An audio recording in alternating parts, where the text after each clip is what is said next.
Hey there, my name is Marcus, and in this quick video I'm going to share with you how you can fix the issue with Sonos Move 2 if it's not connecting and not charging. So regards the charging, try to use different outlet. These are like the first step.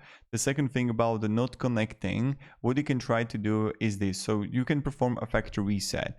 To do it, and what I would recommend to do, and maybe it's going to work out for you. So you want to remove it from the base, the product, and then what you want to do, you want to turn it off.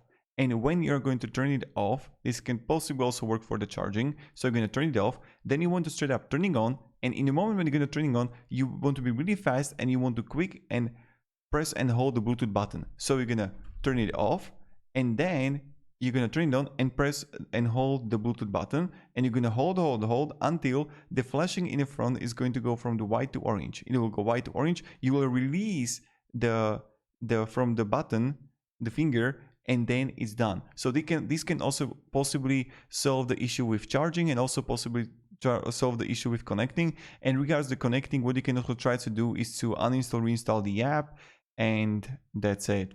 So thank you very much for watching. Again, remove it from the base, then you're gonna turn it off, and then you want to turn it on and quickly press and hold the Bluetooth button, and possibly this is going to solve the issue. So thank you very much for watching and have a great day and goodbye.